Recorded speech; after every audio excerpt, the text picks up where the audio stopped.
More than 10,000 years ago ఇండియాలో వైదిక దేవతలు ఉన్నారు కదా, వేదంలో చెప్పబడిన దేవతలు ఉన్నారు కదా. ఇక్కడ 7 అనే సంఖ్యకి ఇంపార్టెన్స్ ఏంటంటే సప్తలోకాలు ఉన్నాయి, కింద 7 లోకాలు ఉన్నాయి, కింద పైన 7 లోకాలు ఉన్నాయి. పైన ఉండేటువంటి 7 లోకాలు ఒక ఎగ్ తీసుకుని సరిగ్గా సెంటర్ కట్ చేస్తే ఎలా ఉంటుంది, అది భూమి ఉన్నటువంటి సూర్యుడు చుట్టూ భూమి తిరుగుతుంది కదా, అదే ప్లేన్. అక్కడ నుంచి పైకి ఏమో సగం ఉంది, కిందకి సగం ఉంది. ఈ ఎగ్ బ్రహ్మాండం పైకి ఉండేటువంటి సగం అంతా ఇక్కడికి ఇలా కోస్తే ఎలా ఉంటుందో, 7 లోకాలు పైనుండే 7 లోకాలు, కింద ఉండే 7 లోకాలకి మధ్య ఉండేటటువంటిది భూమి ఉంది.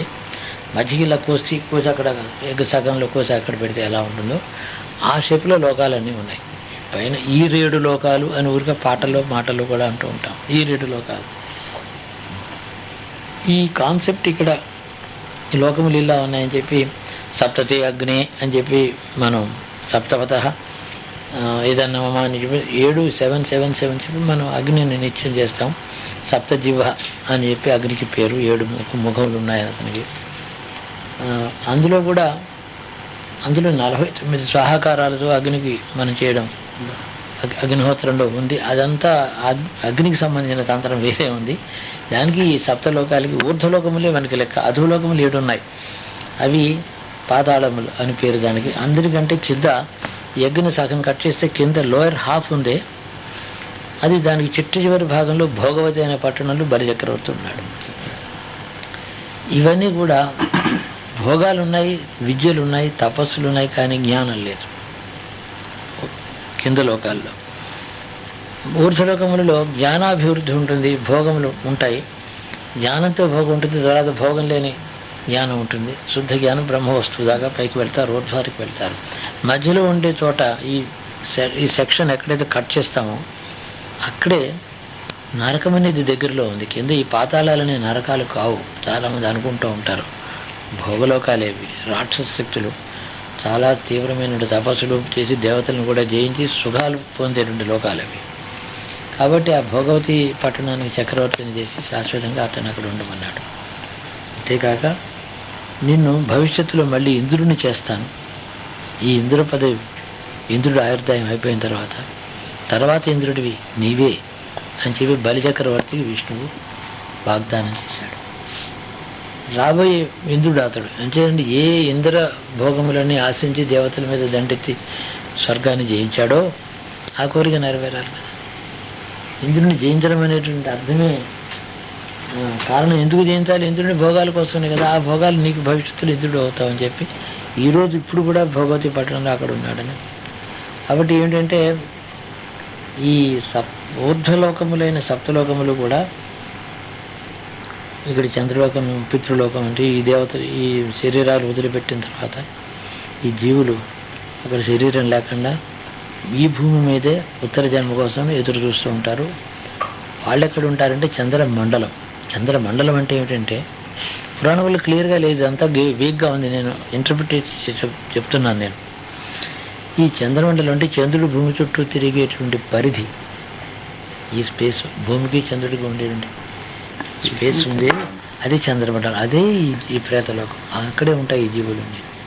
శరీరం వదిలిపెట్టగానే చంద్రుడు దాటి వెళ్ళరు, చంద్రమండలానికి పెడతారు. ఈ మండలంలో ఈ లోపలి తిరుగుతూ ఉంటారు. వాళ్ళ దృష్టి భూమి మీద ఉంటుంది, మళ్ళీ జన్మ కావాలని. ఆ చంద్రమండలం ప్రేతలోకం అని నేను చెప్తున్నాను. ఇదంతా యముడు యొక్క అధీనమంతుంది. దక్షిణ దిక్కుగా అధిపతి అతడు.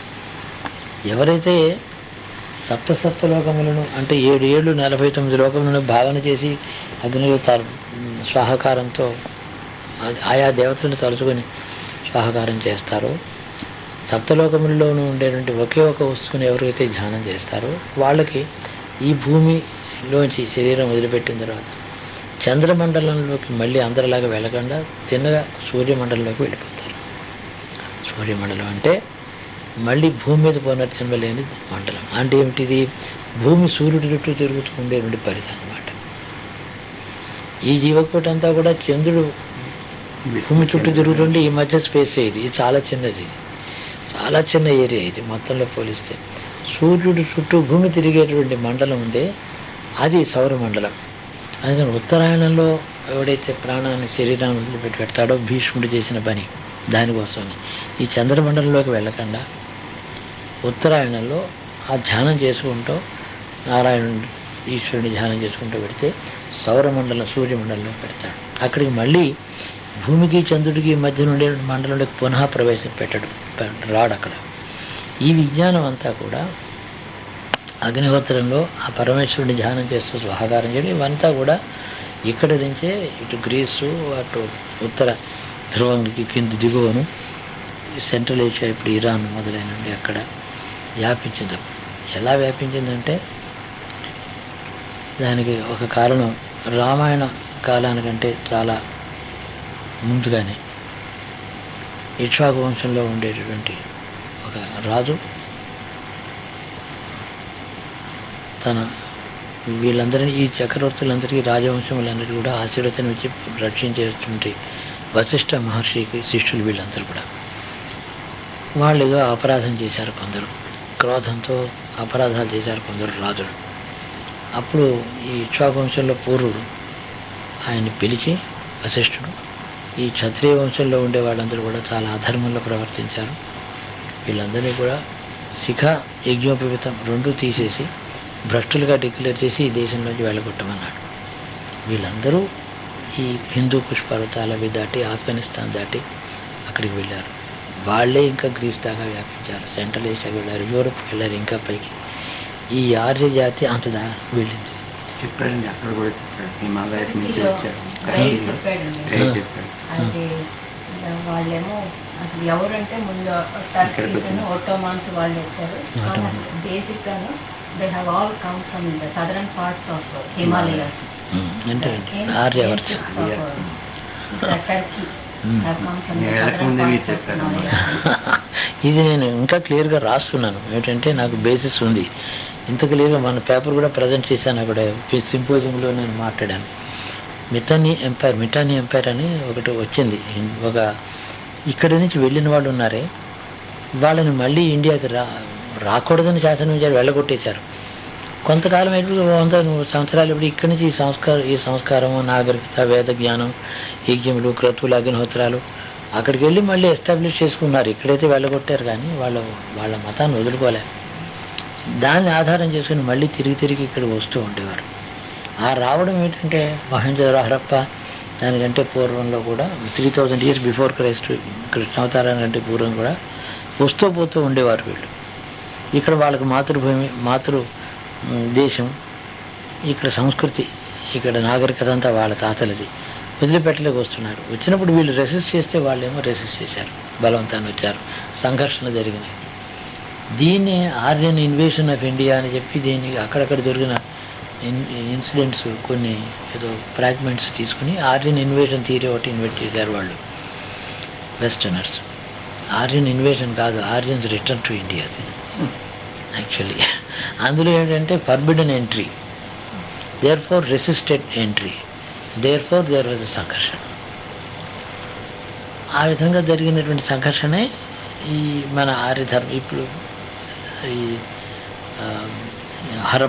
హరప్పన్ సివిలైజేషన్ పూర్వం ఉన్నది. అప్పుడు సింధు నది లోయ వేరుగా ఉంది, తర్వాత సరస్వతి నది బాగా విశాలంగా ప్రవహిస్తున్నది.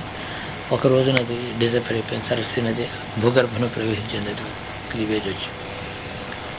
సరస్వతి నది ఎప్పుడైతే పోయిందో ఇప్పుడు పెషావరు ఆ ఏరియాస్లో సరస్వతి నది బాగా ఉన్న కాలంలో కశ్యప ప్రజాపతి శిష్యులు పరంపరంతా అక్కడ ఆశ్రమాలు ఉండేవి. ఇదంతా 3000 years బిఫోర్, అంటే మహాభారతానికంటే పూర్వకాలపు చరిత్ర ఇదంతా. తర్వాత సరస్వతి యొక్క చిన్న చిన్న fragments, small streams from Saraswati remain there. అవి కూడా పంజాబ్ అనే పేరుతో రావి, బియాస్, సట్లెజ్ ఇవన్నీ. ఈ శతధుడు అనే పేరు ఉన్నటువంటి నదిగా సత్లెజ్ అనే పేరుతో వాళ్ళు వచ్చారు. ఇవన్నీ జరిగినాయి. తర్వాత చెప్పొచ్చేది ఏంటంటే ఇక్కడి నుంచి వెళ్ళినటువంటి సప్తార్చి అంటే 7 అగ్నులు, ఒక్కొక్క అగ్నిని ఒకసారి పిలిచి, ఈ పేరు కలిగిన అగ్నిదేవ ఇలా రా, ఇప్పుడు నేను ఈ లోకానికి సంబంధించిన ఈ స్వాకారం ఇస్తున్నాను, ఆ దేవతలకి తీసుకెళ్ళు ఈ ఫలం. నేను శరీరాన్ని వదిలిపెట్టినప్పుడు ఆ దేవతలు నన్ను, నా జీవుడిని తీసుకువెళ్ళి రక్షితులు కాక. ఆ పై ఇంకొక పేరు కలిగిన అగ్ని పిలుస్తాడు, ఓ అగ్నిదేవ, ఈ పెరుగుల అగ్నిదేవ, ఆ ముఖంతో నువ్వు బయటికి రా, ఆ ముఖంలో నీకు ఈ స్వాహాకారం వేస్తున్నాను. ఇది ఆ రెండో లోకం, ఇంకా పై లోకమైనటువంటి దానికి ఆ దేవతలని నువ్వు వాళ్ళకి అందించివి, ఆ దేవతలు నన్ను రక్షించరు కాక. ఈ విధంగా ఈ 7 మాటలు, ఒక్కొక్కసారి 7 మాటలు స్వాహాకారం చేస్తూ అలా చేయడం చాలా పూర్వం నుంచి ఉన్నటువంటిది. ఇది దీని చరిత్ర. ఇక్కడి నుంచి అక్కడికి వెళ్ళింది, అక్కడి నుంచి అలా గ్రీస్ వెళ్ళింది. అప్పుడు వాళ్ళేమో నిత్యం శాశ్వతంగా ఉండడం కోసం ఈ కాన్సెప్ట్ని దృష్టిలో పెట్టుకుని బ్రహ్మాండమైన రాళ్లతో దేవాలయాలు కట్టారు, ఆలయాలు కట్టారు. అక్కడ అగ్ని ప్రతిష్ఠ చేశారు. ప్రతిష్ఠ చేసి వాళ్ళకి విజ్ఞానం మర్చిపోకుండా పరంపర కొడుకులు తరతరాలు ఉండాలి, ఆ పరంపర తరతరాలకు వాళ్ళకి నేర్పారు ఈ అగ్నిహోత్ర ఆరాధన. వాళ్ళతో ఆఖరి చివరికి రెమినెంట్స్ కొద్దిగా మిగిలిపోయినటువంటి వాళ్ళే ఈ పార్సీలు అనేవాళ్ళు. వాళ్ళు సూర్యుడిని, అగ్నిహోత్రాన్ని ఆరాధిస్తారు, అగ్ని ప్రత్యేకం వాళ్ళకి ఇస్తారు, అగ్ని ఆరాధన చేస్తారు. వాళ్ళు పర్షియన్ నుంచి ముస్లిమ్స్ వాళ్ళని వెళ్ళగొట్టారు. ముస్లిమ్స్ వచ్చి, పర్షియన్స్ ఏమో వలసపోయి అక్కడి నుంచి మమ్మల్ని వెళ్ళగొట్టాడు. ముస్లిమ్స్ వచ్చి మాకు నీడలేక కాబట్టి ఇక్కడికి వచ్చామని చెప్పి మళ్ళీ ఎక్కడికి వెళ్ళకుండా భారతదేశానికి వచ్చారు. చిన్నగా ఒక్క ఓడలో 350 మంది 400 మంది కుటుంబాలతో పాపం వచ్చి బాంబేలో కోస్ట్కి దూరంగా 1 కిలోమీటర్ దూరంగా అక్కడ యాంకర్ వేసి ఒక మనిషిని తీసుకుని ఆ బొంబాయి దగ్గర రాజాగారు ఉన్నాడు, ఆ రాజాగారి దగ్గర అంబాసిడర్ని పంపించారు. అతను ఇలా వచ్చాము పరిచయానికి అని చెప్పాడు. అందరూ రండి, మీకు ఏం కావాలో భూములు ఇస్తాను, మీ మతం, మీ నాగరికత, మీ అగ్ని పూజలు మీరు చేసుకోండి అని చెప్పి ఆ రాజు ఇదంతా 300-400 సంవత్సరాల క్రితం. ఆ తర్వాత వాళ్ళు వచ్చి బొంబాయి అనేటువంటి దాన్ని వాళ్ళు అభివృద్ధి చేసి పెద్ద పట్టణాన్ని చేశారు పార్సీలు. ఇక్కడికి వచ్చాక వాళ్ళ సంఖ్య వృద్ధి పొందింది, వాళ్ళ స్వేచ్ఛ. అందుకని పార్సీలు అందరూ ఆర్యన్సే. మనకి ఈ స్కల్ దీన్ని ఏంటంటే సెఫలిక్ ఇండెక్స్ అంటారు. ఇక్కడ ఈ ముక్కు దగ్గర నుంచి వెనక ఈ ఆక్సిపట్టు వరకు కొలత, ఈ చెవు వెనకాల నుంచి చెవు దాకా కొలత, ఈ రెండింటికి ప్రపోర్షన్స్ ఉన్నాయి. That's known as the cephalic index. దాన్ని బట్టి ఈ జాతి ఎవరిదో తెలుస్తుంది, ఆర్యన్సా, ఆఫ్రికన్సా, మంగోల్సా, ఇవన్నీ తెలుస్తాయి. ఈ సెఫలిక్ ఇండెక్స్ ప్రకారం ఇప్పుడు మనకి ఎన్ని డిస్టార్షన్స్ ఉన్నాయి ఇండియన్ ఫేస్, ఈ స్కల్ని పట్టి చూస్తే మనం సనాతన ఎప్పుడో ఉన్నటువంటి ఆర్య జాతిని చెప్తారు. కానీ అది మా జాతి వేరు, ఆఫ్రికన్స్ వేరు అనేటువంటి మాటను ఎక్కువ ప్రచారం చేయకుండా నాగరికత ఎక్కడ ఉంటుందో అతడికి ఆర్యుడు అనే పేరు, మనిషి యొక్క గుణానికి ఆర్యత్వం అనేటువంటిది ఉందని చెప్పి మనం ఇప్పుడు వాదిస్తున్నాం, పొలిటికల్ రీజన్స్ కోసం. లేకపోతే సౌత్ ఆఫ్రికన్స్ వాళ్ళు మాకీసు, మేము నాగరికులం, మాకంటే వెనకబడి పశువు, మాకు దివ్యత్వం ఉంది, we are divine and they are animalistic, ఇట్లాంటి ఆర్గ్యుమెంట్స్ వస్తాయి కదా. So race is leading to racial discrimination. So that is forbidden internationally today. It is not considered to be respectable. So racial discrimination avoid cheyadaniki race is not a reality. Only quality of the human being is reality అని మనం మాట్లాడుతున్నాం. ఈ విధంగా కులాల్ని గుణమే కులం అని చెప్పి మనం ఇప్పుడు సమాజంలో మాట్లాడుతున్నాము. బర్త్ కాదు గుణమే కులం అని అంటున్నాం కదా కొన్ని వాక్యాల ఆధారం చేసుకుని. అలాగే రేస్ ఈ ఆర్గ్యుమెంట్ వచ్చింది. ఇప్పుడు ఏమిటంటే ఈ పార్సీలు, గ్రీక్సు, రోమన్సు, తర్వాత ఈజిప్టులో కూడా 5000 సంవత్సరాలు అయింది కదా ఈజిప్టు నాగరికత. అది కృష్ణావతారానికి సమకాలీకుడే అక్కడ రామసేస్ ఫస్ట్ సెకండ్ అదంతా. అంతకుముందే పిరమిడ్స్ అసలు వాళ్ళు కట్టారు కృష్ణుడి కంటే ముందుగానే. భీష్ముడు పుట్టక ముందే అక్కడ పిరమిడ్స్ పుట్టాయి. ఈ నాగరికత అక్కడికి వెళ్ళింది. అన్నిటికీ కేంద్రం ఆర్యావర్తం. ఆర్యావర్తం అంటే ఈ మధ్యలో దక్షిణ దేశాన్ని ఉత్తర దేశాన్ని సపరేట్గా చేస్తున్నటువంటి ఈ వింధ్య రేంజ్ నుంచి హిమాత్ పర్వతాల దాకా between the Vindhyas and the Himalayas is known as the Aryavartam. So South India is nothing but an extension of the North India. ఓ సిటీకి ఒకటి ఎక్స్టెన్షన్ కడతాం, కొత్త కాలనీస్ వచ్చారు. సౌత్ ఇండియాలో ట్రైబ్స్ చాలా ఉన్నారు. Aryan culture has been accepted by the local tribes in the South India. This has happened more than రామాయణానికి ముందుగానే. అందుకనే రామాయణ కాలంలో ముందుగానే నాసిక్ త్రయంబకేశ్వర్ ఉంది, అక్కడేమో పంచవటి ఉంది. రాముడు అయోధ్య నుంచి డైరెక్ట్గా అక్కడికి వచ్చి అక్కడ ఆశ్రమం కట్టుకున్నాడు. సీతాపహరణం అక్కడ జరిగింది, సీతావస్ అబ్డక్టెడ్. దక్షిణానికి లంకకి వెళ్ళాడు. అయితే లంకలో వేదములు, వేదమతము అంతా ఉంది. కానీ ఉత్తర దేశంలో ఉన్నటువంటి ఆర్యన్ కల్చర్లో స్పిరిచువాలిటీ అంటే ఫర్ పెనన్స్, తపస్ ఆర్ యజ్ఞ, ఫర్ ది సేక్ ఆఫ్ జ్ఞాన, అది కాదు. తపస్ అండ్ యజ్ఞం for the sake of material advancement. ఇదే బేసిక్ వాళ్ళకి సౌత్కి నార్త్కి డిఫరెన్స్. ఈ రాక్షసులకి వీళ్ళకి వేదం ఉంది, యజ్ఞాలు ఉన్నాయి, క్రతువులు ఉన్నాయి, అస్త్రశస్త్రములన్నీ ఉన్నాయి, తపస్సులు ఉన్నాయి, అపారమైన తపస్సులు ఉన్నాయి. నార్త్ ఇండియన్ తపస్సు అంతా కూడా జ్ఞానమోక్షాలు. ఆ ట్రెండే ఇప్పుడు కూడా నిన్న మొంటి దాకా సౌత్ ఇండియా అంతా కర్మకాండ, కానీ మెటీరియల్ కర్మకాండ, మెటీరియలిజంతో. నార్త్కి వెళ్ళిన కొద్దీ కర్మలు ఉండనే ఉండవు, కేవలం జడదారిలా ఉంటాడు, దిగంబరుడే, వాడు తపస్సు. హిమాలయానికి పోయిన కొద్దీ కర్మ శూన్యత, జ్ఞానం అభివృద్ధి, సర్వసంగ పరిత్యాగం, కర్మలను అన్నింటినీ వదిలిపెట్టి తపస్సుకి మౌనంతో ధ్యానం చేయడం అనేది ఉత్తరానికి వెళ్ళిన కొద్దీ అలా ఉంటుంది. దక్షిణానికి వెళ్ళిన కొద్దీ కర్మకాండ, వేదం. ఈరోజు కూడా వేదములు బాగా చదవడం, యజ్ఞాలు, క్రతువులు, ఈ బ్రాహ్మణులు ఇవన్నీ ఉన్నాయి. దక్షిణ దేశంలోనే ఎక్కువ ప్రచారం. దానికోసం వేద భాష్యాలు, యజ్ఞాలు మనం చేస్తాం. నార్త్ ఇండియాలో ఎంత ఉండదు. తపస్సు ఎవరికి తపస్సు చేసినా జ్ఞానం కోసమే. అక్కడే భక్తి కల్ట్ కూడా వచ్చింది. భక్తి కల్ట్ కూడా జ్ఞానం కోసమే. కాబట్టి ఈ రాముడు ఇక్కడికి వచ్చిన తర్వాత రాను రాను 14,000 మంది రాక్షసులు, వీళ్ళ ఆటవిక జాతులు 14,000 పీపుల్ ఇన్ ఈ దక్షిణ దేశం అరణ్యంలో. They are followers of Ravana, but they are not equal in civilization to Ravana's race.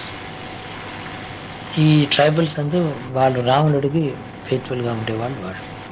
వీళ్ళందరికీ యజమానిగా వాళ్ళని అతనికి మేనమామ గారి మారీచుని ఇక్కడ నియమించాడు, తన మేనమామ నియమించాడు. వీళ్ళందరినీ పరిపాలించు నాకు ఉండాలి. శూర్పణఖ ఇక్కడికి వచ్చి ఆయన చెల్లెలు ఇక్కడ ఉంది. మారీచుడు వీళ్ళందరూ, సుబాహుడు వీళ్ళందరూ ఇక్కడ తిరిగారు. వాళ్ళందరినీ చంపాడు. 14,000 పీపుల్. వీళ్ళు ఆటవికులు ఉన్నారు కదా, చాలా అనాగరికులు, వీళ్ళు క్యానిబల్స్ కూడా కొందరు అందులో. కానీ ఓయింగ్ ఎలిజియన్స్ టు రావణ. ఈ వీళ్ళకి వేద విజ్ఞానం, తపస్సులు ఏం లేవు, ఒట్టి మూర్ఖులు, అతడికి అనుయాయుడు, అతని ఫాలోవర్స్. సో వీళ్ళని డిస్ట్రాయ్ చేశాడు. సో చాలా మటుకు tribals ఓయింగ్ allegiance and following Ravana but destroyed by Rama himself. అప్పటికే ఈ ట్రైబల్స్ని డిస్ట్రక్షన్ అయిపోయింది అది. కానీ ఆ ట్రైబల్స్లో కూడా శబరి ఈజ్ అన్ ఎగ్జాంపుల్. సాత్విక గుహుడు ఉన్నాడు, పడవను, వాళ్ళు ట్రైబల్సే. కానీ వాళ్ళేమో ఈ రాక్షసుల పక్షం చేరకుండా, వాళ్ళని ఫాలో కాకుండా, రాముడు అంటే భక్తి, ఇక్కడ మహర్షులు ఉన్నారు తపస్సులు చేసుకుంటూ, వాళ్ళని సేవించుకుంటూ సాత్వికంగా బతికిన వాళ్ళు small section of the tribals. వాళ్ళేమో పరంపరగా మిగిలారు.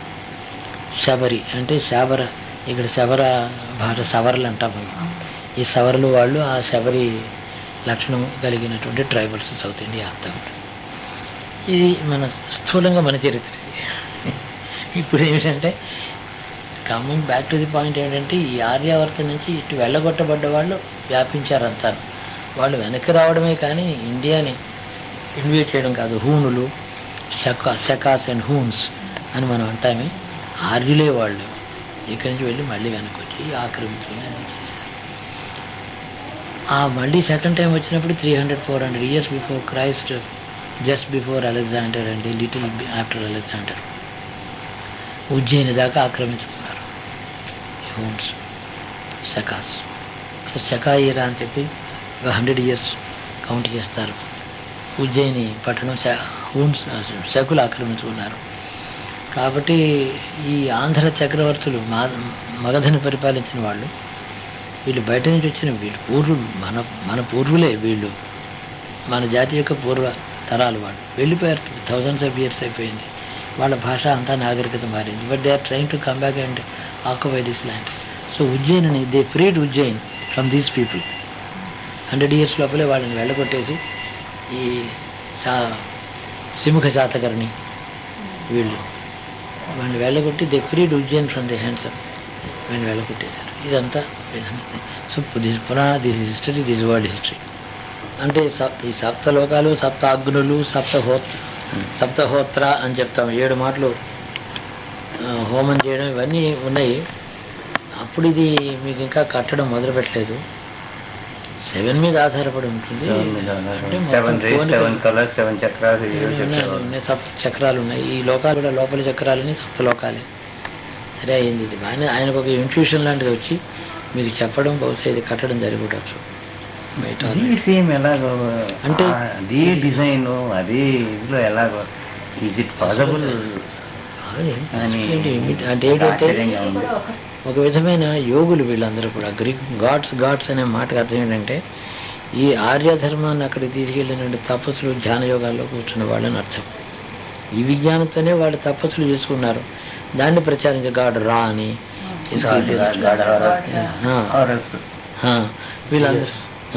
వీళ్ళందరూ వాళ్ళందరూ కూడా దేవతలు. అంటే మన హిందూ ధర్మంలో వేదముల్లో మన దేవతలను అనుకుంటామే, ఆ దేవతలు గారు గ్రీక్ గాడ్స్ అంటే యోగులని అర్థం. యోగులు ఈ తత్వాన్ని తీసుకెళ్ళి ధ్యానం చేసిన యోగులు మాత్రమే అక్కడ గాడ్స్ అని పేరెడతారు. ఇన్ఫాక్ట్ యోగి is a god in grace.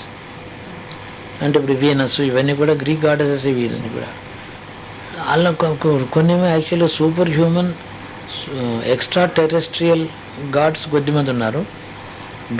Ancient Greek గాడ్స్లో చాలామంది యోగులు, ధ్యానాన్ని గురించి ప్రచారం చేసిన వాళ్ళే ఉన్నారు. ఈ జీవకోటి మనం వాళ్ళం ఎక్కడెక్కడ ఏ జన్మలో ఏ సంబంధం ఉందో, లోపల ఎక్కడ దేని ఈ గాథను మనం ఎప్పుడు విన్నామో, దేని ఏందో అప్పుడు ఈ ధ్యానం కుదిరిందో, అప్పుడు మళ్ళీ మెసేజ్ రాగానే లోపల నుంచి అంతా మళ్ళీ వికసించి ఆ థాట్లోకి రావడం, క్రియలోకి రావడం ఇలానే జరుగుతాయి లోకం. అది నేనేది అలాగే జరిగి ఉండాలి అంతే. కొన్ని ఆయన అంటే ఆయన కొన్ని చూసే కానీ చెప్పు కానీ ఉండొచ్చు. ఈ బిల్డింగ్ అసలు ఈ కాన్సెప్టే పాపం చెప్పాలి, ఏం చెప్పాలి. 1-7 చెప్పుకుంటున్నారు, పిరమిడ్ ఆ కోన్ అనమాట.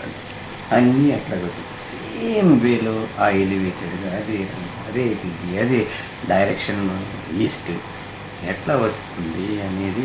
అంటే ఇవన్నీ జన్మాంతరాల మీద ఇది ఫస్ట్ టైం ఇక్కడ మనం బతుకుతున్నది. ఎన్ని లొకేషన్స్లో ఎంతమందితో ఇంటరాక్ట్ అయ్యాను, ఎన్ని విషయాలు డిస్కస్ చేసాం, ఏది చాలా సీరియస్గా తీసుకున్నామో, ఎంత ధ్యానంలోకి వెళ్ళామో దేని గురించి, ఇవన్నీ బయట. అంటే ఏమిటంటే ఒకనాడు అది చాలా పెద్దది, ఇది మనం చేయాలనే భావం పుట్టిందనుకోండి, ఆ జన్మలో సాధ్యం కాబట్టి అది అయిపోవాలి. ఒక జన్మలో తీవ్రంగా దాన్ని తీసుకుంటే ఇంకో జన్మలో ఆ క్రియలోకి వెళ్ళిపోవాలి. అది ఏదైనా సరే, ఆ జపం, తపం, దేవతను ఆరాధన చేయడం, టెంపుల్ కట్టడం, ఏదైనా సరే, యజ్ఞం, దానం, క్రతువు, లేకపోతే ఒక పెద్ద మెటీరియలిస్టిక్ అంబిషన్, ఫుల్ఫిల్మెంట్, ఇవన్నీ ఒక జన్మలో సంకల్పాలు ఎగ్జాస్ట్ అయిపోవాలి. అలా లేకపోతే ఇవే మనకి బంధనాలు అవుతాయి. ఏం ఉండకూడదు. దేశాలను బట్టి తిరిగి చేసి వచ్చిన వాళ్ళమే మనంతా. అది నేనేది continuity of the soul and its memories, deep memories, బాగా లోతుగా వెళ్ళిపోయిన మెమరీస్, సంస్కారాలు క్రియలోకి వచ్చి ఎగ్జాస్ట్ అయిపోవాలి అని నేనేది ఉండాలి. ఇది ఎప్పటికప్పుడు. అందుకని ఈ లింక్ మాత్రం పూర్వజన్మదే. అక్కడి నుంచి ఇక్కడ మెసేజ్ వచ్చింది, మీరు ఏ పని చేశారు, ఎప్పుడో మీరు ఆ విషయాన్ని గురించి తీవ్రంగా ఆలోచించారు, అనుకున్నారు, అయిపోయింది. అది ఈ సోల్ ఇదివరకు చూసి ఉంటుందంటారా? ఇది ఆ డ్రాయింగ్ మరి మైండ్, ఆ డ్రాయింగ్ అనేది కూడా తెలియదు కదండి. డ్రాయింగ్ కాదు, అట్లా వచ్చింది. ఇప్పుడు ఒక యోగి దాని గురించి వర్ణించి ఒక 10 మందికి ఇలా మీరు ధ్యానం చేయండి, ఇక్కడి నుంచి ఇలా కోన్గా మీరు భావించి, లేదా ఊర్ధ్వలోకములు అర్ధ బ్రహ్మాండం ఇది. మీరు చెప్పారు, అది చెప్తుంది నాకు ఆశ్చర్యం వేస్తుంది. హాఫ్ ఎగ్ 49 అనుకుంటే ఉంటుంది కదా. దాన్ని ఇప్పుడు ఈ లోకాలు కూడా అత్యధిష్ట 10 అంగుళం 10 అంగుళాలు కింద నుంచి దూరం ఉందని చెప్తాను. ఇవన్నీ కూడా మెజర్మెంట్స్లో కూడా ఆ ప్రపోర్షన్స్లో ఉన్నాయి లోపల. ఇక్కడి నుంచి ఈ మూలాధారం నుంచి పైదాకా, మూలాధారానికి దిగువగా 1 అంగుళం లోపలి కింద లోయర్ హాఫ్ ది బ్రహ్మాండం అంతా కూడా ఇలా కొంచెం చూపై దగ్గరగా క్రష్ అయినట్టు తీసుకొచ్చి స్మాల్ ఏరియాలో అవన్నీ రిప్రజెంట్ అయి ఉన్నాయి. అవి లేకపోతే మళ్ళీ కింద ఎంత భాగం ఉంటుంది ఇవన్నీ కింద. అలా కాకుండా మనిషి జన్మ ఎత్తేటప్పటికి లోయర్ హాఫ్ ఆఫ్ ది బ్రహ్మాండ యొక్క రిప్రజెంటేషన్ అలాగా ఉదాహరణకు అవుతుంది. మరి దగ్గరికి వచ్చేసేసి ఆల్మోస్ట్ లేనంత మూలాధారానికి లోయర్ వరల్డ్స్ మన సంబంధం పూర్తిగా కటాఫ్ అయిపోయింది. హ్యూమన్ బాడీ యొక్క నిర్మాణంలోనే ఉంది. అది ఇవల్యూషన్. ఇప్పుడు ఏంటి మూలాధార చక్రానికి దిగువ ఎంత ఒక ఈ బొటన వేలు ఉంది, దీని అంగుళం, దీంట్లో 7 లోకాలు ఉన్నాయి. లోయర్ హాఫ్ ఏమో ఎంతేమో కొలాప్స్ అయిపోయింది దగ్గరికి. అంటే we will never go back to lower world's. మన ఫ్యూచర్ కాదు అది. ఫ్యూచర్ అంతా బాగా ఫుల్లీ ఎక్స్పాండెడ్ ఈ హాఫ్లో ఉంది, అప్పర్ హాఫ్లో ఉంది. ఈ దిక్కు ఉంది, మన భవిష్యత్తు ఇక్కడ ఉంది. ఇటు ఉత్తరార్థం బ్రహ్మాండంలో ఉత్తరార్థంలో మనకుంది. ఈ జ్ఞానం అనేక దేశాల్లో అనేక మంది యోగులు వాళ్ళు అనేక మతాల్లో అనేక విధాలుగా పూజ చేసినవాడు, అగ్నిహోత్రం చేసినవాడు, ధ్యానం చేసినవాడు, మంత్రాలు చదివిన ఒట్టి గ్రీక్ లాంగ్వేజ్లో రాసుకుని ప్రేయర్స్ కూడా ఆఫర్ చేశారు.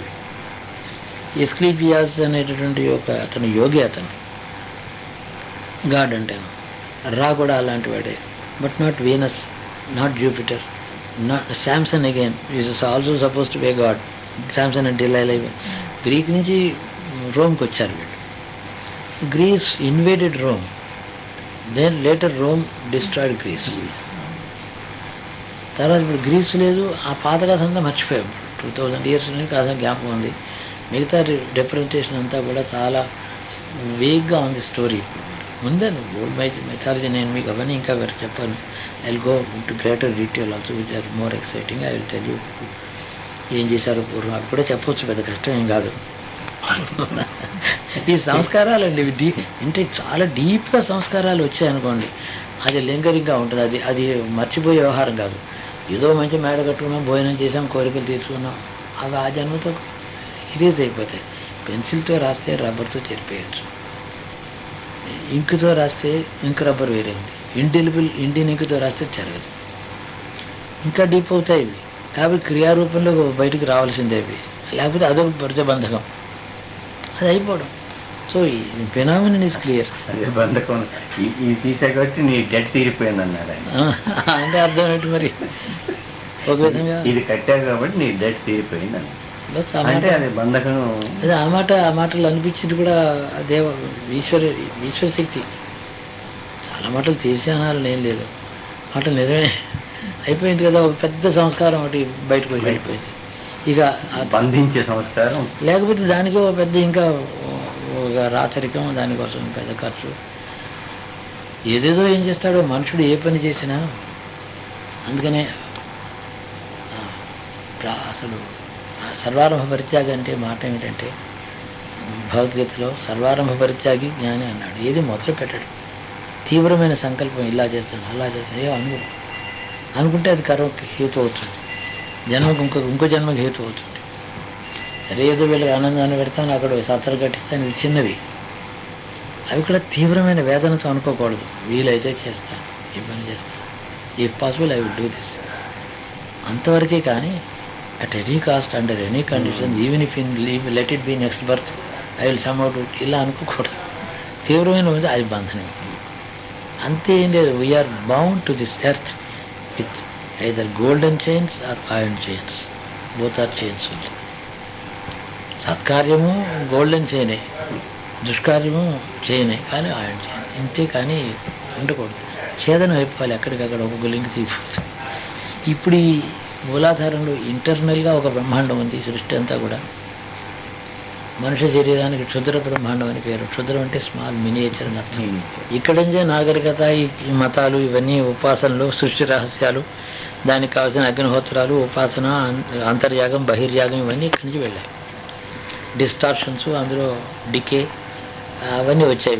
In other countries our culture went out, got distorted and అని అయింది. Again they are coming back with distorted forms. ఇవన్నీ కూడా ఈ డిస్టార్టెడ్ ఫార్మ్స్లో వచ్చినవన్నీ కూడా మళ్ళీ మనకి వెనక్కి వచ్చేటప్పటికి మనం అక్కడికి వెళ్ళి అక్కడ పుట్టాం అనుకోండి జన్మలో, అది చాలా గ్రేట్ సీక్రెట్, నాకు రెవల్యూషన్ తెలిసింది అనుకుంటాం. But ultimately it was only a visit from here to there. మళ్ళీ వెనక్కి when we come back to our moorings. ఎక్కడ స్వదేశం, సొంత మన సనాతన సంప్రదాయం ఉందో అక్కడ వెనక్కి వచ్చేస్తాం. ఇక్కడికి వచ్చిన తర్వాత అవి ట్రైఫుల్స్. అవి ఆ జన్మలో అక్కడ పుట్టినప్పుడు అది చాలా గొప్ప నాలెడ్జ్, సీక్రెట్ అని మనం అనుకున్న వాళ్ళం. ఇక్కడి నుంచి వెళ్ళిన డిస్టార్షన్ ఏది, మళ్ళీ ఎప్పుడు శాంతి కలుగుతుంది, మళ్ళీ ఇక్కడికి వచ్చేసేసి అక్కడ చాలా గ్రేట్ అని అనుకున్న దాన్ని ఇక్కడ తీసుకొచ్చేది క్రియారూపంలో చేసేస్తే మన మూరింగ్స్లో మనకు వచ్చేది. ఇక్కడికి వస్తేనే కథ పూర్తవుతుంది మళ్ళీ ఈ జన్మలో. చాలామంది అలాగే అమెరికాలో పుట్టి, యూరోప్లో పుట్టి, ఈజిప్ట్లో. లాస్ట్ టైం ఒక women who came with that నాకు ఈజిప్ట్లో నాకేదో బంధం, నీకు చెప్పాను నీ జన్మ నీకు ఈజిప్ట్లోనే పుట్టావు, అమెరికాలో పుట్టావు, పూర్వజన్మ ఈజిప్ట్ నీది, నువ్వు అందుకనే అక్కడికి వెడితే నీకు అవన్నీ కనపడతాయి అని చెప్పాను. తర్వాత మాట్లాడింది కూడా, నేను ఈజిప్ట్ వెళ్ళాను, మీ డైరెక్షన్ ప్రకారం నాకు అన్ని సందేహాలు తిరుగుతూ ఉంటారు. ఈజిప్ట్ గ్లోబ్ కదా, అన్ని దేశాల్లో పుడుతూ పోతూ ఉంటాం. ఈ కథ ఎప్పటికి సమాప్తం అవుతుంది? ఇక్కడే సమాప్తం కావాలి కానీ ఇంకో చోట కాదు. మళ్ళీ ఆర్యధర్మానికి వెనక్కి వచ్చిన తర్వాత ఇదివరకు అనేక రకాలైన కాన్సెప్ట్స్ ఇవేవో పెద్ద అది పెద్దది ఇది పెద్దది అనుకోవడం, మళ్ళీ ఇక్కడి నుంచి వెళ్ళిన డిస్టార్షన్సే గొప్పగా అక్కడ పుట్టిన వాడికి కనిపిస్తాయి. ఇప్పుడు ఇక్కడ మీకు ఎక్స్ప్లెయిన్ చేసిన వాళ్ళు ఇండియాకి వచ్చారనుకోండి, ఇప్పుడు మనం చెప్పిన ఎన్నో విషయాలు మాట్లాడుకున్నాం, ఇవన్నీ రివిలేషన్స్ వాళ్ళకి. ఇన్ని లోకాలు ఉన్నాయని, ఈ లోకాలంతా ఏమైంది? గత శంకరుడి దగ్గర కాలం నుంచి ఈనాటి వరకు సృష్టి అంతా మిథ్య, అసలు ఇది అబద్ధం, ఇది నిజం కాదు, బ్రహ్మ సత్యం, జగత్తు మిథ్య అనేటప్పటికీ జగత్తుని గురించినటువంటి ఒక physical conceptual truth and reality about it ignore చేసేసి స్పిరిచువాలిటీకి వెళ్ళారు వీళ్ళు. అది అసలు నేను దాన్నే అటాక్ చేస్తున్నాను. ఫండమెంటల్ ఇది సృష్టి రియాలిటీ, మీ శరీరం రియాలిటీ, మీలో యోగాలు, మీ లోకాలు రియాలిటీ, మీ పూర్వజన్మలు రియాలిటీ, ఉత్తర జన్మలు రియాలిటీ, దాంట్లో ఉత్తర జన్మలు లేకుండా ఆ కాదా ఆ ఒడ్డుకు చేరడం రియాలిటీ. ఇది అన్రియల్ అని అనుకుంటే then there is a conflicting living standards వస్తాయి. ఆకలిస్తే అన్నం తింటాం, నిద్ర వస్తే నిద్రపోతాం, కాస్త శరీరానికి కష్టాన్ని, వేడికి వస్తే వేడి అంటాం, చలితే చలి అంటాం. ఒక పక్కన రియాలిటీ అని ఊరికే మనం చెప్పుకుంటూ, ఇదంతా అన్రియాలిటీ అని చెప్పుకుంటూ, స్మాలెస్ట్ రియాలిటీని చాలా రియల్గా మనం అనుభవిస్తూ రియాక్ట్ అవుతూ ఒక కాన్ఫ్లిక్ట్ లైఫ్ స్టైల్లోకి ఎంటర్ అవుతారు మీరు. ఒకటేమో కిందకి లాగుతుంది, ఒకటి పైకి లాగుతుంది, చిన్న సంఘర్షణలు పడతారు. మొత్తం రియాలిటీ అనేది తెలుసుకోవాలి, మొత్తం అన్రియాలిటీ అనేది తెలుసుకోవాలి. అది యోగికే సాధ్యం అవుతుంది. ఈ creature living standards of human body, human soul in human body, దీన్ని జయిస్తే తప్ప అన్రియాలిటీ అనే మాట అర్థం కాదు. ఇంటలెక్చువల్గా ఇదంతా ఇది అబద్ధం, జగత్తు మిథ్య, అంతా అబద్ధం, సత్యం ఈశ్వరుడు బ్రహ్మ వస్తువు ఒకటే అని చెప్పుకుంటూ గడిగడికి దాని గురించి నూరుకుంటూ మాట్లాడుకుంటూ ఉత్తర క్షణమే అరగంటలో మళ్ళీ చిన్న ఇబ్బంది వచ్చేటప్పటికి దుఃఖపడుతూ, కాళ్ళు ముళ్ళు గుచ్చుకుంటే ఏడుస్తాం, రూపాయి నష్టం వస్తే దుఃఖపడతాం, ఏదో ఫౌంటైన్ పెన్ పోతే కూడా దుఃఖం అనిపిస్తుంది. ఇది రియాలిటీ కాదని మనం చెప్పుకుంటూ ఆటో సజెషన్ చేసుకుంటూ కాన్ఫ్లిక్టింగ్ లైఫ్ లీడ్ చేయవద్దని నేను అంటున్నాను. నేను గట్టిగా అటాక్ చేసేది అద్వైత వేదాంత దృక్పథం, ప్రాక్టికల్ లైఫ్ కాదు. అంటే ఏదో మళ్ళీ దానికి ఇంటెలెక్చువల్ పెద్ద ఏదో జస్ట్ లేదు అలా అనుకుంటూ ఉండగా కొంతకాలానికి ఇది తెలుస్తుందని. అంటే వ్యవహార అద్వైతం కాదు, సిద్ధాంత అద్వైతం. ఇది వ్యవహారంలో మాత్రం అంతా నిజం అనుకునే వారి వల్లే నిజం కాదని తెలుసుకుని కూడా అలా వ్యవహారం చేస్తూ ఉండాలి, ఇట్లాంటి మాటలని చెప్తారు. అలా అనుకుంటూ చేయలేరు ఇవన్నీ. అందుకనే యోగం ఒకటే సరైన వాడు, లేదా ఎవడైనా సరే యోగి ఈ దీంతో అవసరం లేకుండా చేపట్టుకుని తీసుకెళ్ళగిన వాడు దొరికితే అటు వెళ్ళాలి. ఎవరి మట్టుకు వారే సెల్ఫ్ కండక్టింగ్, అది రియాలిటీ కాదు. ఈ 1300 సంవత్సరాల నుంచి మన దేశంలో జరిగిన ఆ తర్వాతే ఈయన ఆపదలు వచ్చే దేశానికి. 9th century వాడు ఆయన శంకరుడు. ఇందులోకి వచ్చింది జాతి అంతా కూడా రియాలిటీనేమో అన్రియాలిటీ అనుకోవడం, ఏది కనపడటం లేదు అది రియాలిటీ అనుకోవడం. ఇందులో ఏమిటది అసలు నీకేం కష్టం ఈ బ్రహ్మాండం ఉందని అనుకుంటే నీకు వచ్చిన అజ్ఞానం నిన్ను ఏం బాధిస్తుంది? ఊర్ధ్వలోకములు ఉన్నాయి, ఆ లోకాలలో జ్ఞానం ఉన్నది, దేవతలు ఉన్నారు, బ్రహ్మదేవుడు ఉన్నాడు, శివుడు ఉన్నాడు, రుద్రుడు. ఆ లోకాలలో ఏ లోకాలు అవతీర్య చరింత నానావధ చారు చేష్టా అని చెప్పి గురువు యొక్క పరంపరని ఈ లోకాలు వెళ్ళి ఊర్ధ్వలోకాలకి వెళ్ళి అక్కడది సత్యం తెలుసుకొని అక్కడ సత్యం అనుభవించిన తర్వాత ఇక్కడికి వచ్చి బోధించేవారు గురువులని అంటున్నారు. కానీ తాను కూడా ఊహించుకుని నీ గురువు కాలేడు. గురువు కూడా ఊహే అయితే నీకేం గురువు వాడు? If himself is only living in imagination, what kind of a Guru is? He must have a direct experience of the hire truth. Having come here is teaching to you. తేడా లేదు. ఏ రుద్రలోకాది అవతీర్చి అని చెప్పి మా గురు పరంపరలో చెప్తాం మనం. ఈ మార్గం ఇది యోగంలోనే సాధ్యం అని చెప్పి నేను గట్టిగా వాదిస్తాను. మొన్న కూడా చాలామంది ఎవరో ఈ టాపిక్ వచ్చింది ఏమో మాటగా చెప్పాను. అద్వైత సిద్ధాంతం పట్టుకొని 1300 సంవత్సరాల క్రితం ఇది మొదలైన శంకరుడు చెప్పింది. ఒక్క మాట కర్మభ్రష్టులు అయ్యారు, యోగం మానేశారు. యోగం లేదు, లోకాలు లేవు, ఏం లేవు, ఏమీ ఒక్కలేదు, కరదొక్కలేదు. ఆ లోకాలు అంతా బ్రహ్మవస్తువు అనుకోవడం ఇలా మొదలెట్టారు. గోడిగుండు చేసుకోవడం, సన్యాసులు అయిపోవడం. వైరాగ్యం మాత్రం రెడీగా ఉంటుందా? వైరాగ్యం is not that bazaar you can't, it's not like buying a loaf of bread. వైరాగ్యం దొరుకుతుంది, 5 రూపాయలు ఇస్తే దొరికేదా? రావాలి కదా. సో ఏమైంది, సరిగ్గా ఇది జరిగిన within 100 years Muslim invasion started. I'm not blaming any one for anything.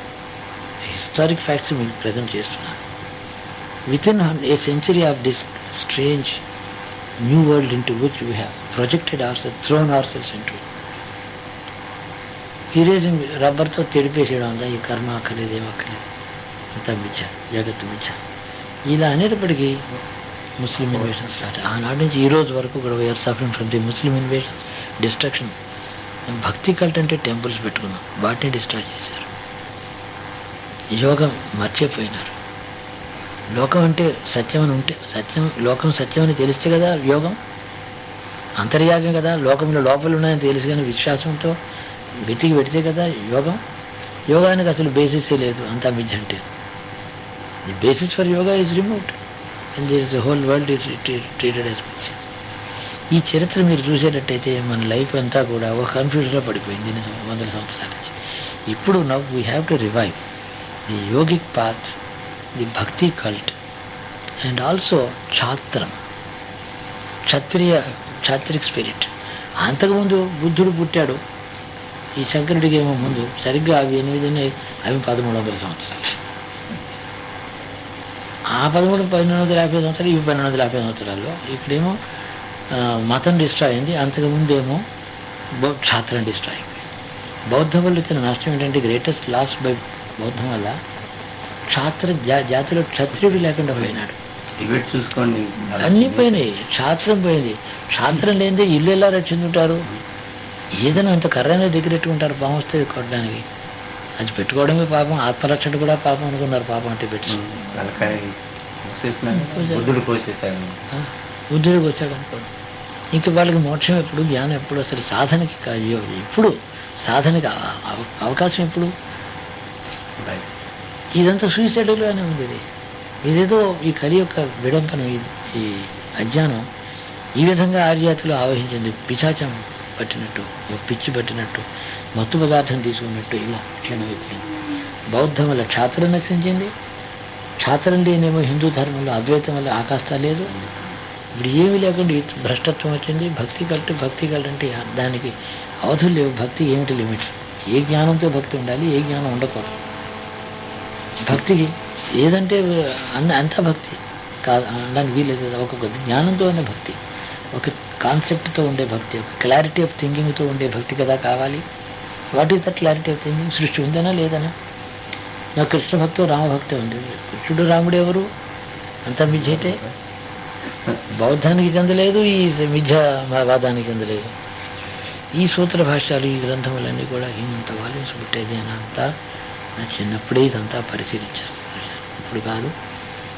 If I'm now 73, it is 53 years ago I finished the entire reading of all this.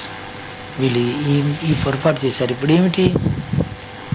ఏదో ఒక ఏదో చిన్న ఒక విధమైన జ్ఞానము, వైరాగ్యము, సత్పురుషుడు ఉన్నాడు అనుకోండి, అతడు మార్గదర్శకుడు అవుతున్నాడు. ఎందుకంటే ఆ మాత్రమే కూడా లేకుండా జాతి పావర్టీలోకి వచ్చింది. ఒకనాడు only a very finished Yogi who could demonstrate, he was only treated as a good. Basic knowledge of సజ్జనుడు, గుణం, మంచి గుణం ఉన్నవాడు. he was a good man, that's basic treat చేశారు.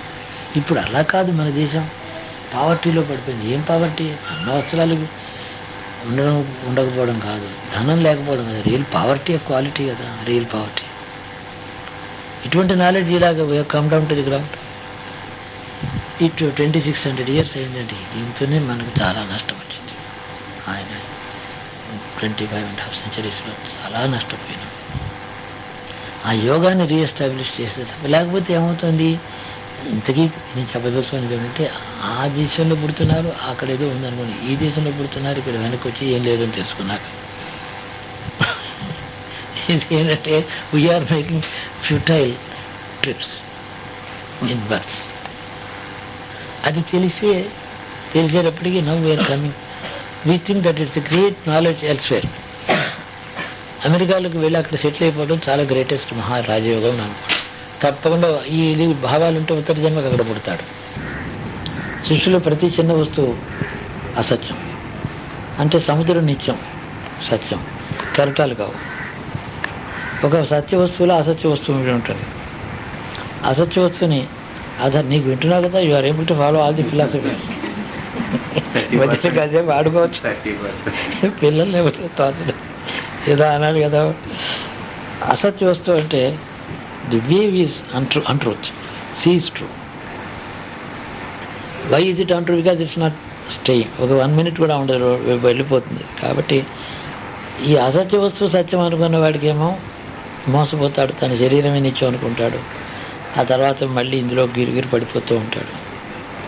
అసత్య వస్తువుల్ని సత్య వస్తువులు అనుకునేవాని వలె వాటిని ట్రీట్ చేయడం, వాటి యందు శ్రద్ధతో ఉన్నట్టు చేయడం. ఆ పని అశ్రద్ధతో, అశ్రద్ధతో చేయక శ్రద్ధ అది సత్యమైన వస్తువుని నమ్మిన వాని వల్లే చేయడం, దాన్ని యోగం అంటారు. ఎంత కష్టం యాక్ట్ చేస్తూనే ఉంది. యోగం అంటారు. నిత్యం ఉంటుంది ఇది, ఎప్పుడు కూడా. ఎగులు దోమలు తోలుకుంటే ఎలా ఉంటామో అలాగే నిత్యము ఉంటుంది ఈ కార్యక్రమాలు. ఏదో కాలు, చెయ్యి, నోరు, కన్ను, బుద్ధి, మనసు వాటిని పనిచేస్తూనే దాన్ని అలా ఉండనివ్వదు. అది వాటికి రెస్ట్ ఇవ్వదు ఈ ప్రకృతి. ఎందుకు పనికిరాని కదా, నా శరీరం నాకెందుకు పనికి వస్తుంది, నా బుద్ధి నాకెందుకు పనికి వస్తుంది, నా మనసు నాకు ఎందుకైనా పనికి వస్తుంది.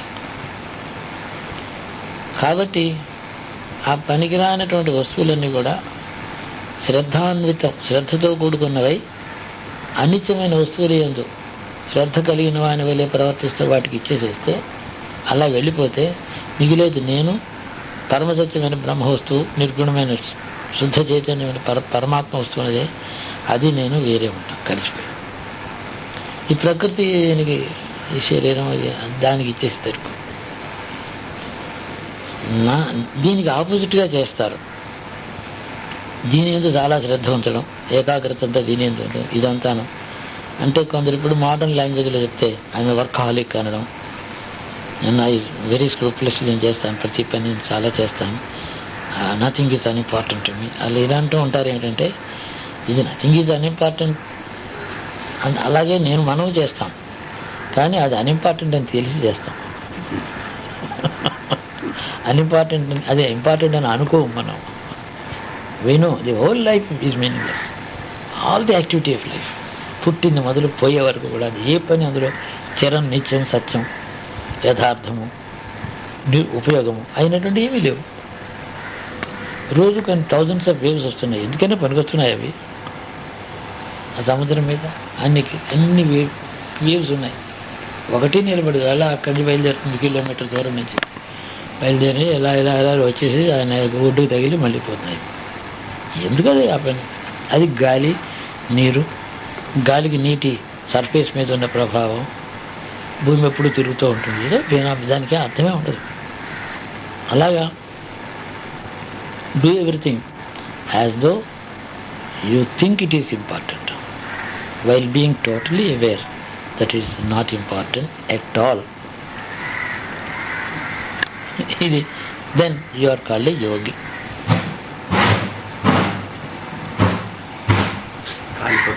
ఆ గాలికి అది like the characters in drama. Characters అంటే యాక్ట్. పర్ఫెక్ట్ యాక్టర్ ఎప్పుడు కూడా ఐడెంటిఫై కాడు. చాలామంది అనుకుంటారు, he identified himself with that character so acted so well అనుకుంటారు. ఐడెంటిఫై అయితే ది యాక్టర్ లూజెస్ ఈ సెల్ఫ్. అలా ఉండకూడదు. టోటల్ అవేర్నెస్తో ఉంటాడు, కంప్లీట్గా యాక్ట్ చేస్తూ ఉంటాడు. అదే efficiency. Not getting lost into the character, that is not efficiency. Then is liable to commit mistakes. అందుకని తను వంకాయ బీరకాయ తన పేరు తనకు ఉంటుంది, ఇంకో వేషం వేస్తాడు. ఎప్పుడు అవేర్నెస్సే ఉంటుంది. తాగి తందనాలు ఆడుతున్నట్టు తాగుబోతు వేషం వేసాడు అనుకో. తాగుబోతు వేషం వేయడం తెలివి పోగొట్టుకుని వేస్తాడా? నిజంగా తాగే రావచ్చు కదా. ఇంత కష్టపడ్డం ఎందుకు? తనగానే ఉండాలి, అన్నీ తెలుసుకుని ఉండాలి. ఈ సృష్టిలో ఈ అసత్యం అనేది ఎంత దాకా ఉంటుందండి? ఎప్పటిదాకా ఉంటుంది ఇది? నాకు సంబంధించిన అసత్యం అంటే పూర్వజన్మ, అంతకు పూర్వజన్మ వరకు కూడా ఉంటుంది అసత్యం. అసత్యమైన వస్తువులు మన మీద ఇంప్రింట్ అయి ఉన్నాయి. బియ్యం పిండి మీద చేతి ముద్ర పడ్డట్టు నొక్కితే దానికి ఏమీ అర్థం లేదా? ఆ చేతి ముద్రకి బియ్యం పిండి మీద ఇలా నొక్కితే ముద్ర ఏముంటుంది? అది నీళ్ళలో కలిపేసి దోశ వేసుకునేదాకా ఉంటుంది అనుకోండి. అంతవరకు కలిసిపోవాలి. ఈ పూర్వజన్మ స్మృతులు ఉంటాయే, ఇవన్నీ అసత్ పదార్థాలే. ఒక జన్మలో ఒక ఉపాసన ఒక విధంగా చేశాడు అనుకోండి, దానికి మెమరీస్ కూడా వచ్చి జన్మలో కూడా వస్తాయి. మొన్న జరిగిందే మనకి అది అల్టిమేట్ చాలా గొప్ప ఉపాసన, దీంట్లో సత్యం వస్తుందని అనుకున్న ఒక జన్మలో మనం చేసినది ఈ జన్మలో కూడా వచ్చింది మనతో. ఎవరి ద్వారానో ఆ 7 నేను చెప్తున్నాను ఎగ్జాంపుల్. అది అంతటితో అయిపోవడం మంచిది, అది మిగలకూడదు. దాని రిఫ్లెక్షన్ ఈ జన్మకి వచ్చింది, ఏదో చేసాం, అయిపోయింది. ఇది ఎక్కడి నుంచి వచ్చిందో తెలుసుకుంటే మాత్రం అత్యద్భుతంగా ఉంది. ఈ బ్రిడ్జ్ ఉందే, ఓల్డ్ పూర్వజన్మ ఈ జన్మకి ఉండే బ్రిడ్జ్ చూస్తే అదే అత్యద్భుతమైనటువంటి రహస్యం ఈ సృష్టిలో. జన్మ, పునర్జన్మ, పూర్వజన్మ, వీటన్నిటికీ continuity, undercurrent continuity. Superficial continuity కాదు, సర్ఫేస్ కంటిన్యూటీ కాదు, undercurrent continuity. The unseen అనమాట undercurrent. What is seen is superficial and surface. The undercurrent కంటిన్యూటీని ఎప్పుడైనా రివీల్ అయితే అద్భుతంగా కనిపిస్తుంది.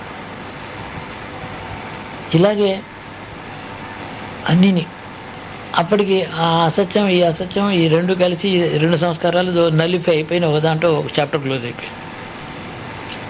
లేకపోతే సడన్గాను ఆ మెమరీస్ ఒక రోజున పెద్ద విజన్ లాగా రావడం, అదేదో రివిలేషన్లా మనం భ్రాంతి పడడం, ఏదో ఈ మార్గంలో ఇలా వెళ్ళాలి అనే కొత్త ఉపాసన, అది కొత్తదిగా కనిపిస్తుంది. పూర్వస్మృతే కొత్తదిగా కనిపిస్తుంది ఒక్కోసారి. అది సత్యం కాదు.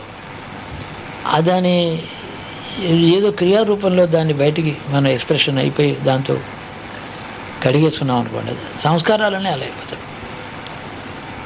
ఇవాళ నాకు కొత్త విషయం తెలుసుకున్నాను అంటాడు, అది ఆ రోజు తీసుకున్న కొత్త విషయం కావచ్చు, లేదా పూర్వం ఎప్పుడో తెలుసుకుని మర్చిపోయినది మళ్ళీ ఇప్పుడు రావచ్చు. ప్రజ్ఞాపారమిత మొదలైన వేదాంత వాళ్ళ బౌద్ధ వేదాంతములు, యోగశాస్త్రమైన వేదాంతాల్లో ఒక మాట తెలుసుకుని మర్చిపోయి తర్వాత జ్ఞాపకం చేసుకోవడం అనేటువంటి ఒక పునః స్మృతి లబ్ధ్వా అంటాడు. నాకు స్మృతి వచ్చింది గీతలు. స్మృతి లబ్ధ్వా అంటే నేను బ్రహ్మోత్సవమైనటువంటి స్మృతి ఒకప్పుడు ఉండేది మర్చిపోయి అవిద్యతో కూడుకున్న ప్రపంచంలో పడ్డాను. నేను నిర్గుణమైన వస్తువును నాకు తెలిసింది, కాబట్టి ఇప్పుడు నా స్మృతి వచ్చింది అంటాడు. తాత్కాలిక అక్కడికక్కడ ఈ కృష్ణ భగవానుడు దర్శనంలో ఆయన బోధలో ఆ తొలి నష్టో మోహం నష్టం అయిపోయింది, స్మృతి వచ్చింది నాకు అంటాడు. ఇది ఇలాంటి మనిషికి ఈ లోపల ఇది జీవుడు పరమాత్మ వస్తువే అని చెప్తున్నారు అందుకని, కానీ పరమాత్మగా జీవించడం లేదు వాడు. మనుష్యత్వం పూర్తిగా నశించి అవిద్య అజ్ఞానం పూర్వజన్మ స్మృతులు కర్మఫలాలు అన్నీ కూడా తుడిచిపెట్టేస్తే మిగిలినది స్మృతి. అది ఈ స్మృతులు ఉన్నాయి, అవిద్య స్మృతులు, అజ్ఞానం యొక్క స్మృతులు. స్మృతి అంటే జ్ఞాపకం అనే ఉద్దేశంలో వాడతాం కదా. ఇవి అజ్ఞానంతో అసత్యంతో ఉండేటటువంటి స్మృతులు. ఎక్కడికో పెడదాం, అక్కడ చిన్నప్పుడు తిని పడుకొని ఆడుకొని పూర్వజన్మలో బాగా అక్కడ పరిచయం స్థానం అది. వెంటనే హాల్లోకి వెడితే మన ఒక పిక్చర్ ఉంటుంది, అది నాదేది ఆ జన్మలో. ఇప్పుడు అది నాదే అని చెప్పి జ్ఞాపకం రాగానే ఒక అద్భుతం ఫీల్ అవుతాం. అంటే అండర్ కరెంట్గా ఉండేటటువంటి బయటికి సర్ఫేస్ మీద కనబడినటువంటి ట్రూత్ ఏదో కంటిన్యూటీ ఉన్నది, అది రివీల్ అవ్వగానే, అది అన్వీల్ అవ్వగానే అది చాలా అద్భుతంగా కనిపిస్తుంది. ఈ విధంగానే మనుషుడు అవిద్య అజ్ఞానముతో కూడుకుని అజ్ఞానం అంటే సత్యం కాని వస్తువుల యొక్క స్మృతులు ఎన్ని ఉన్నాయో అయిపోవాలి. అది దాంతో అనేక సంస్కారాలు తుడిచిపెట్టేస్తుంది. అది ఒక్కటే కాదు, ఆ చిన్న విషయమే కాదు, అక్కడికి వెళ్ళి మనం దీనికి సంబంధం తెలుసు. ఆ జన్మలో ఇంకా అనేక మందితో కలిసి చాలా సీరియస్గా ఆలోచించి 30 సంవత్సరాలు దాని మీద ఏకాగ్రతతో కూడుకున్నటువంటి కర్మ అంతా ఉంది, ధ్యానము ఏదో, అదంతా కూడా పోయింది. దాంతో అది మళ్ళీ ఇలా చుట్టూ తిరిగి మళ్ళీ దానికి ఆ ఫస్ట్ పాయింట్కి లింక్ ఇవ్వగానే సర్కిల్ పూర్తి అయిపోతుంది కదా. దాంతో ఆ జన్మకి ఆ సంస్కారాలన్నీ పోయిపోతాయి.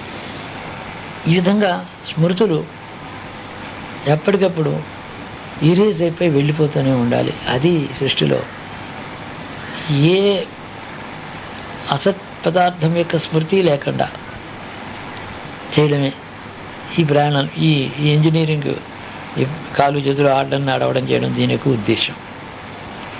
ఇదంటే every action is the anti action of the past. ప్రతిదీ కూడా గురువు లభించిన తర్వాత బంధనహేతువైనటువంటి కర్మలకు ఆపోజిట్ డైరెక్షన్లో యాంటీ యాక్షన్ అది. ఇది ఒక సీక్రెట్, చాలా విషయాల్లో తెలుస్తుంది. ఒక దానమే చేసామనుకోండి, ఎప్పుడో చేసి ఉండవలసిందని అప్పుడు దాచిపెట్టాం, అప్పుడు చేయలేదు, ఇప్పుడు చేసేస్తున్నాం. ఎప్పుడో మనకి రావాల్సిన మనీ వాడి దగ్గర ఉండిపోయింది, రాలేదు, ఇప్పుడు వచ్చేస్తున్నాం. ఎప్పుడో ఎవరికో మనం ఇచ్చి ఉండాలి, అది ఇవ్వలేదు, ఇప్పుడు ఇచ్చేస్తాం. వాడు మోసం చేసినట్టు అవి కనపడతాయి, తినేసినట్టు. అలా కాకుండా వాడికి వెళ్ళవలసింది వెళ్ళిపోయింది. ఈ విధంగా దేశాలు, దేశాటనం అంతా తిరగడం, గ్లోబ్ అంతా తిరగడం, అనేక స్మృతులు, విచిత్రాలు, ఇవన్నీ బుద్ధి అందే ఉండేటటువంటి అన్వైండింగ్. ఇది అప్పుడు ఇలా వైండప్ అయింది, అది ఇప్పుడు అన్వైండింగ్ అయిపోతుంది.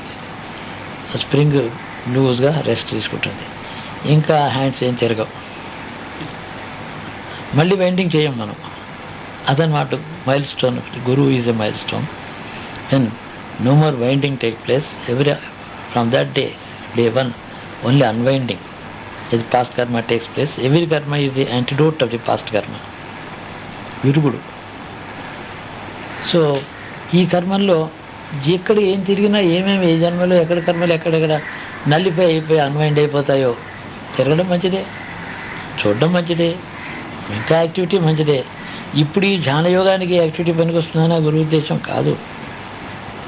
కర్మ ఇరేజ్ కావడం, సత్యవస్తువు మన చేతిలోనే ఉంది. ఇక్కడ అసత్ పదార్థములతో ఆ నిత్యత్వము ఏమీ లేనటువంటి అసత్యమైనటువంటి ఒక శరీరంలో, అనేక శరీరాలలో అసత్యములైన వస్తువులతో మనం సంబంధం పెట్టుకుని చేసిన కర్మలు సత్యం అనుకుని చేస్తాం, అది కూడా అసత్యమై ఉంటుంది. ఉపాసన కాండ, మంత్రములు, ఇవన్నీ మంత్రములు సత్యం కాదు. ప్రకృతిలో ఉండే శక్తుల యొక్క ఇంటరాక్షన్ని, దాని cause of the interaction certain forces of nature, దాంట్లో నుంచి ఒక రూపము, ఒక కల్పన పుడుతుంది. ఆ కల్పన నుంచి కొన్ని ఫలాలు వస్తాయి, కొన్ని అనుభవాలు వస్తాయి. అనుభవించేది వీడు అసత్యమైతే, వీడి బుద్ధి, చిత్తం, కాన్షియస్నెస్ అసత్యమైతే అవి సత్యం ఎలా అవుతాయి? కాబట్టి మంత్రం ఒక జాలం, అది పెద్ద మంత్రజాలం, అది వల. కాబట్టి అవి కూడా అన్వైండ్ అయిపోతాయి, అవి కూడా నల్లిఫైడ్, అవి కూడా ఇరేజ్ అయిపోతాయి. ఇప్పుడు మనం గీసుకున్న బొమ్మలన్నీ స్లేట్ క్లీన్ అయ్యి, అందుకని యాక్టివ్గా ప్రపంచంలో తిరగడం, మాట్లాడడం, అనేక కొంత చేయడం, ఇదంతా పాజిటివ్ యాక్షన్ అని కాదు. మరి నెగిటివ్ యాక్షన్ అసలు కాకూడదు. నెగిటివ్ యాక్షన్ అయితే గురువు పర్మిట్ చేయడు. విఘ్నం అప్పుడే విఘ్నం చేసేస్తాడు. Day 1 ఫస్ట్ని మీరు అనుకున్న కారే స్టార్ట్ కాదు ఇంట్లోంచి, ఇంక నిరుపయోగమైన కర్మ ఇప్పుడు ఉపయోగం కాదు. దీని ఉపయోగం ఏంటంటే negation of the past actions, the undoing of the past doings. So that way much of కర్మ goes on after you meet the Guru also. It does not have any meaning for future. It has a meaning with the past. దీని future ఏమి ఉండదు. ఈ విధంగా ఒక విచిత్రమైన కర్మ జాలం, ఒక చాలా కాంప్లెక్స్ బీరకాయ పీచు లాంటి ఏ థ్రెడ్ని కూడా చివరి దాకా మీరు కొసదాకా వెళ్ళలేరు. అక్కడ ఇళ్ళలో తిరుగుతుంది, కింద పెడుతుంది, పైకి పెడుతుంది. దాన్ని తల వెంట్రుకలు చిక్కులా ఉంటుంది కర్మ. గహన కర్మణో గతి. గహనం దాంట్లో దూరి వెళ్ళలేరు ఎవరు.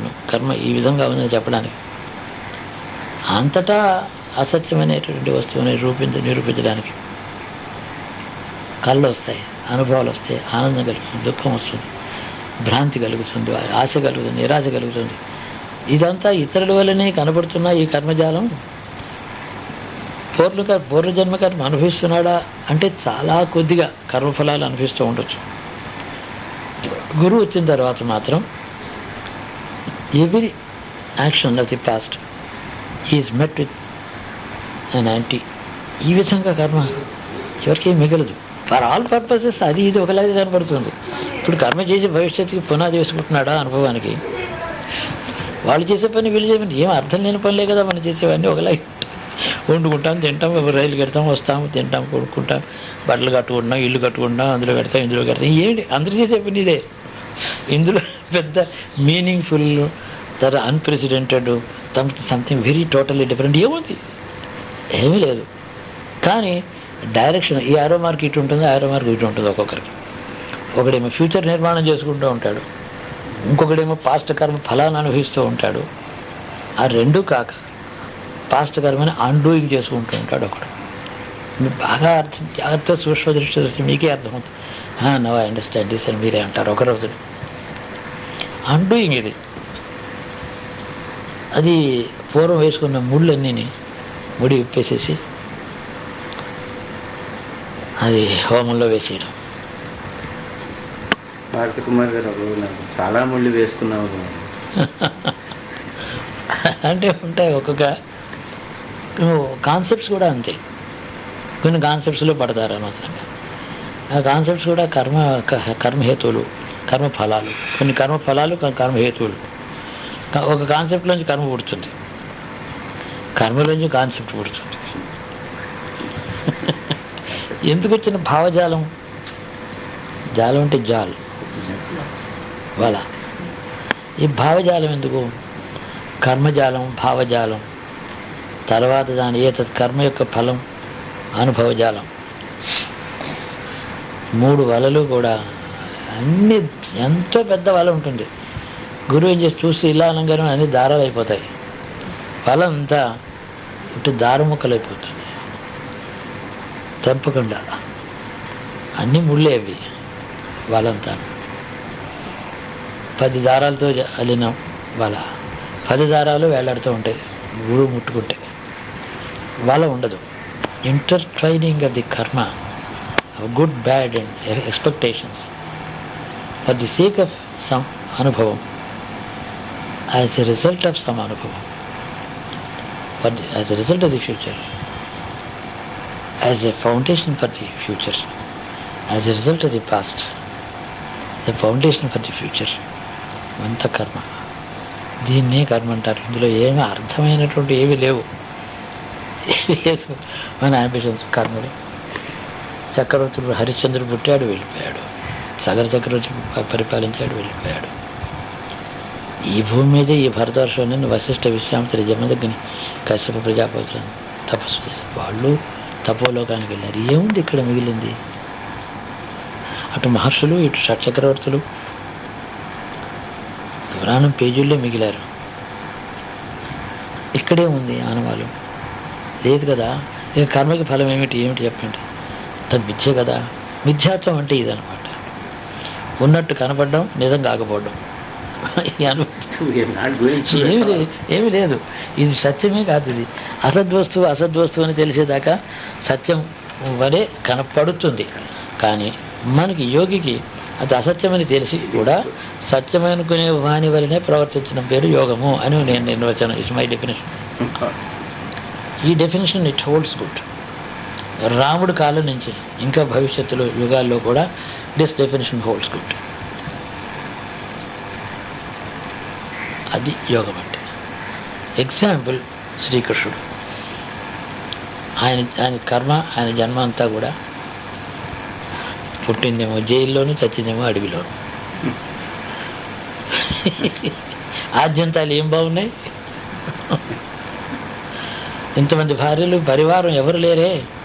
పుట్టడేమో తల్లిదండ్రులు మగ్గుతో సంతానం అంతా పోగొట్టుకున్న ఆ జైల్లో తను కూడా బతుకుతాడో లేదో అన్సర్టెంటీతో ఏడుస్తూ తల్లి కన్నది. అంటే దుఃఖంలో ప్రారంభమై దుఃఖాంతం అవుతుండే దాని పేరే సృష్టి అని ఆయన కొనుక చిన్న పాఠం మనకి చెప్తాడు. ఈ మధ్యన వచ్చిందంతా కూడా ఈ లీలలు మిథ్య నాటకం. అది ఈ నాటకంలో కోటాను కోట్ల జీవరాశులు తనని గురించి ధ్యానించిన భక్తులు ఆ గోపికలై పుట్టారు, యోగులై పుట్టారు, శిష్యులై పుట్టారు, భక్తులై పుట్టారు, శత్రువులై కొందరు పుట్టారు, దాన్ని ద్వేషిస్తూ కొందరు పుట్టారు. వాళ్ళ కర్మ అంతా నాశనం. శత్రువులు అని పేరుతో వచ్చినటువంటి భక్తులు వాళ్ళ కర్మ కూడా చక్రంతో నాశనం చేశారు. ఆ చక్రంలో కర్మచక్రం నశించింది. ఆ జీవుల పరిస్థితి లేదు. ఈ గోపికలంతో జరాసంధుడు అంతే, ఈ గోపికలంతో కంసుడు అంతే. ఈ గోపికలు ఎలాంటి వాళ్ళు ఆయన దృష్టిలో ఈ గోపికలు ఎంత భక్తులు ఎంత ప్రేమతో వాళ్ళని ఆదరించాడో, ఎంత క్రోధంగా వాడి శిశుపాలుడు తల తీసేశాడో. రెండు ఒకే కర్మ, ఒకే కర్మ, నిర్వికారం, ఒకే దృక్పథం. ఆ జీవుని అయిపోయింది వాడిది, వీడి చరిత్ర అయింది వాడి చరిత్ర. ఇక్కడ రాధాను గోపికలనే పేరుతో వీళ్ళ జీవులు తనలో కలుసు, వాళ్ళు ఇంకో పేరు. శత్రుత్వం, మిత్రత్వం అంతా మిథ్య కదా. అన్నీ మిథ్య అయితే సుఖము దుఃఖము కర్మ పాపం పుణ్యం మిథ్య అయితే తన దగ్గరికి రావడమే సత్యం అయితే ఇక దానికి ఏముంది? తన దృష్టి ఏముంటుంది వాడి మీద? ఏం నిరహంకారం, నిర్మమత్వం. నాది అనే వస్తువు లేదు ఆయనకి, నేను అనే వస్తువు ఉంది. సృష్టిలో వ్యాపించినప్పుడు నేను అనుకుంటున్నాడు కానీ సృష్టి లేనప్పుడు నేను అనేది కూడా పోయింది. నేను అనేది ఆయనకి పరతత్వంలో పరబ్రహ్మ వస్తు తత్వంలో నేను అనేది పుట్టంగానే సృష్టి అనేది పుడుతుంది. నేను అని సృష్టి పోతుంది, నేను లేకపోతే సృష్టి పోతుంది. ఆ నేను యొక్క రిఫ్లెక్షన్సే మనందరిలోనూ. ఓ సూర్యుడు అనేక కలశాల్లో ప్రతిబింబించినట్టు ఆ మొదట నేనుందే, ఆ నేనే ఇక్కడ. కానీ సూర్యుడు ఒకడే కానీ 1000 కుండల్లో వెలుగుతున్నాడు. ఆ విధంగా ఒక నేను, సృష్టికర్త యొక్క నేను అనేక శరీరాలలో నేను వేరు అనుకోండి. నేనునేది నిజమే కానీ వేరు అవ్వడం నిజం కాదు. మళ్ళీ ఆ నేను ఈ నేను కానీ ఈ నేను ఇన్ని వేల అహంకారాలు లేవు, ఒకటే ఉంది, ఒక నేను ఉంది. దీని వ్యష్టిత్వం అంటారు, అది సమిష్టి అంటారు. ఆపోజిట్ సమిష్టి. కలెక్టివ్ టోటాలిటీ ఈజ్ సమిష్టి, ఇండివిజువల్ స్ప్లిట్స్ ఈజ్ వ్యష్టి. ఇది నిజం కాదు. నేను అన్నది నిజమే. అహం బ్రహ్మ, నేను ఈశ్వరుని బ్రహ్మవస్తుని తెలుసుకుని ఈ విధంగా చెప్పుకుంటూ పోతే బ్రహ్మవస్తువుకి అన్వయిస్తుంది, అవతారాలకి ఇది అన్వయిస్తుంది, జ్ఞానానికి, యోగికి, కర్మకి, కర్మఫలాలకి అంతా ముడి విడిపోతుంది. నిర్లిప్తతో నవ్వుతో అన్నీ చేస్తున్నవాడి వేళ నటిస్తూ ముందుకు వెళ్ళిపోతూ ఉండడం మన కర్తవ్యం. దేని యందు మనం అభినివేశం అంటే అందులో ఇన్వాల్వ్మెంట్ లేదు, నో ఇన్వాల్వ్మెంట్. ఏమిటంటే ఇన్వాల్వ్మెంట్ని అన్డూయింగ్ చేస్తున్నాం మనం, పూర్వపు ఇన్వాల్వ్మెంట్ని అన్డూయింగ్ చేస్తున్నాం. ఇది కర్మలాగే కనిపిస్తుంది. అది బ్యాక్గ్రౌండ్లో ఉంటే అంటే ఎవరో మీకు ఆదరించి భోజనం పెట్టలేదు, ఇప్పుడు భోజనం చేస్తూ ఉంటారు. ఈరోజు ఈ భోజనం కూడా ఆ రోజు రిజెక్ట్ చేసిన బాకీ ఇప్పుడు తింటున్నారు.